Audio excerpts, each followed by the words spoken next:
नमस्कार. आऊचा खाऊ या यूट्यूब चॅनलवर मी मेधा तुमच्या सगळ्यांचं मनापासून स्वागत करते. बऱ्याच जणांना सुरण खायला आवडत नाही, पण सुरण हे आपल्याला आरोग्यासाठी खूप चांगलं असतं, म्हणून सुरण कुठल्याही पद्धतीने खाल्लं पाहिजे. म्हणून आज मी तुम्हाला सुरणाचा एक छान पदार्थ दाखवणार आहे, तो म्हणजे सुरणाची खीर. सुरण का खायचं तर हे मी तुम्हाला रेसिपी करता करता सांगेन. चला तर मग रेसिपी बघूयात. हे पहा, सुरण हे असं दिसतं. सुरण हा एक प्रकारचा कंद आहे. हे बाहेरनं ह्याला भरपूर माती असते आणि जाड साल असतं. तर आपल्याला हे स्वच्छ धुवून घ्यायचंय आणि हे जाड साल जे आहे ते काढून टाकायचंय. आता मी दुसरं एक असं जाड साल काढून ते थोडंसं हे पहा असं आमसुलाच्या पाण्यात हे मी भिजत ठेवलंय. आमसुलाच्या पाण्यात का भिजवायचं तर सुरण बरेचदा खाजतं, म्हणून आमसुलाच्या पाण्यात ते भिजत ठेवायचे 2 तास. त्याचं स्वच्छ धुवून साल काढून घेतलं आणि आमसुलाच्या पाण्यात 2 तास मी हे भिजत ठेवलं. आता मी काय करणार आहे तर हे किसून घ्यायचे, पण किसून घेताना सुद्धा त्या ताटामध्ये मी साधं पाणी घेणार आहे आणि त्यात किसणार आहे, कारण हे हवेच्या संपर्कात आलं की काळं पडतं, म्हणून पाण्यातच किसायचंय. हे पहा, आता मी हे सुरण असं किसून घेतलेलं आहे. गॅसवर एक कढई तापत ठेवलेली आहे.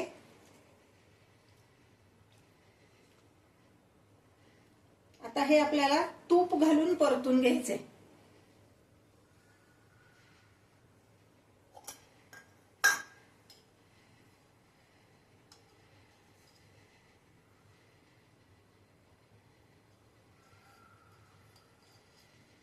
साधारण 1 टेबलस्पून एवढं तूप घातलंय मी कढईमध्ये.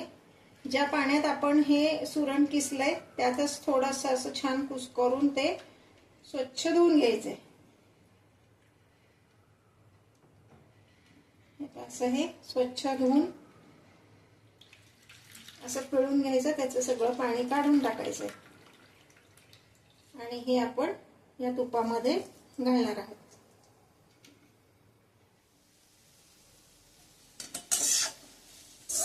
हे असं छान परतून घ्यायचंय. हे सुरण मी किती घेतलंय तर साधारणपणे 100 ग्रॅम एवढं सुरण आहे, म्हणजे ते किसल्यानंतर 1 वाटी एवढा किस त्याचा तयार झाला.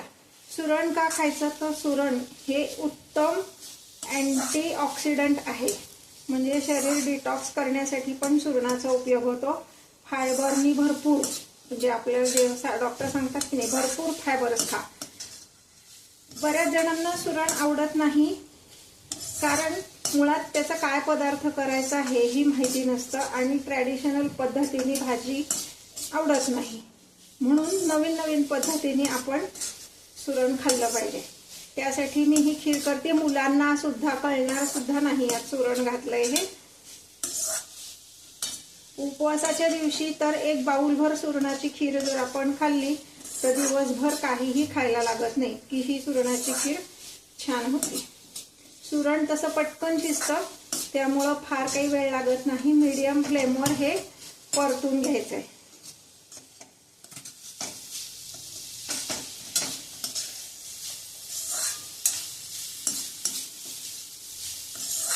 यापूर्वी पण मी सुरणाचा एक पदार्थ चॅनलवर दाखवलेला आहे, सुरणाचे काप किंवा सुरण रोस्ट. तर त्याची पण लिंक मी डिस्क्रिप्शन बॉक्समध्ये देते, म्हणजे दुसरा पण एक सुरणाचा पदार्थ जो मुलांना आवडेल, चटपटीत असेल असा तो पदार्थ आहे.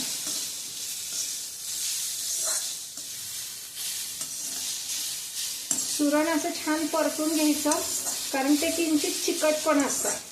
तर ते छान परतलं, शिजलं की त्याचा चिकटपणा पण कमी होतो.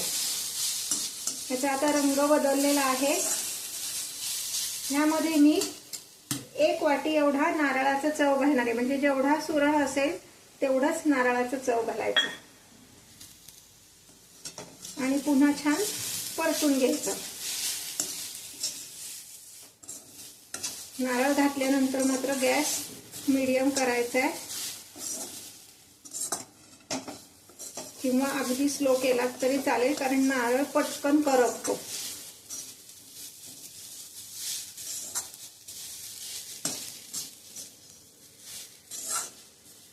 साधारणपणे नुसतं सुरण आपण 2 ते 3 मिनिट परतून घेतलं आणि नारळ घातल्यावर 2 मिनिट परतायचे. छान असा त्याचा खमंग वास येतो. अगदी झटपट होणारा हा पदार्थ आहे. मी जे पदार्थ दाखवते ते जर तुम्हाला आवडत असतील तर लाईक आणि कमेंट करायला विसरू नका. आता हे छान नारळ सुद्धा छान परतून झालेला आहे. आता ह्यामध्ये आपण 1 वाटी पाणी घालणार आहे. पाणी का घालायचं ते पण सांगते.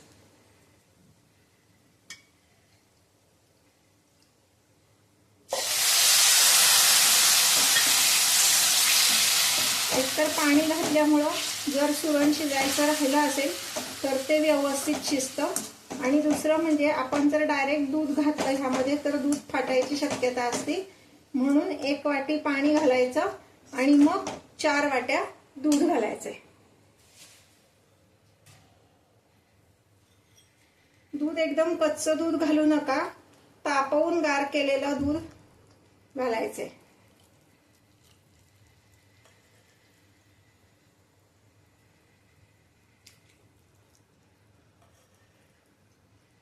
चार वाट्या म्हणजे साधारण अर्धा लिटर एवढं दूध होतं.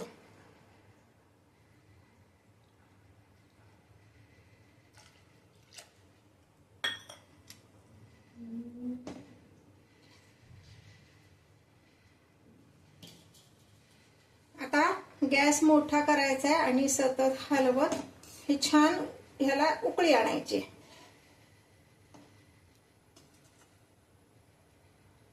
आता मी कोमट दूध घातलेलं आहे, एकदम गार नाही घातलेलं. तापवून कोमट केलं आणि मग ते वापरलं. आता हे कोमट असतानाच यामध्ये आपण खारीक पूड घालणार आहे. दूध उकळल्यावर खारीक पूड घातली तर त्याच्या गुठळ्या होतील, म्हणून दूध कोमट असतानाच 1 चमचा एवढी खारीक पूड थोडं थोडं दूध हे हलवत घालायची, म्हणजे त्याच्या गुठळ्या नाही होणार. ही खीर आपल्याला जेवढी पौष्टिक करता येईल तेवढी करायची, म्हणजे मग मुलांनाही छान, आपल्यालाही छान, सगळ्यांनाच पौष्टिक असा हा पदार्थ. आणि नेहमी नेहमी गोड काय करायचं हाही प्रश्न असतो, तर आपण अशा वेळेस ही सुरणाची खीर करू शकतो.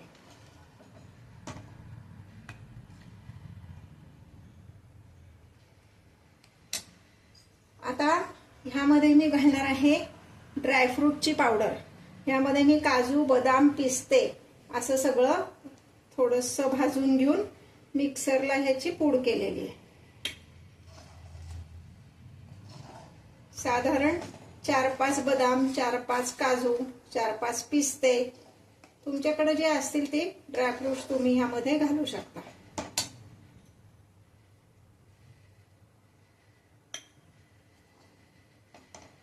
आता हे ड्रायफ्रुट्स घातल्यानंतर ह्याला छान असं शिजवून घ्यायचंय. अजूनही जर तुम्ही माझ्या चॅनलला सबस्क्राईब केलं नसेल तर सबस्क्राईब करा, शेजारी दिलेलं बेल आयकॉन दाबा आणि नोटिफिकेशन ऑल असं म्हणा, म्हणजे नवीन नवीन व्हिडिओज तुमच्यापर्यंत येतील. हे आता छान उकळायला लागलेलं आहे. 5 मिनिट तरी हे उकळून द्यायचे. आता उकळायला लागलं की गॅस बारीक करायचा, नाहीतर ते ओतू जाईल.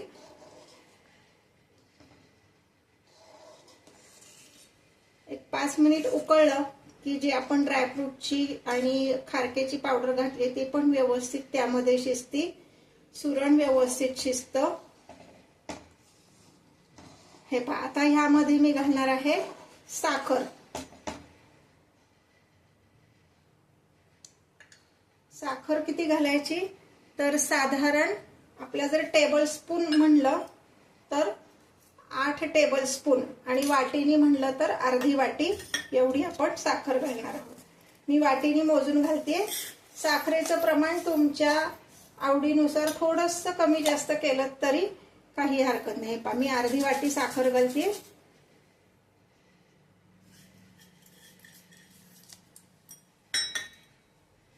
साखर घातल्यावर फक्त साखर विरघळेपर्यंत हे आपण शिजवणार आहोत.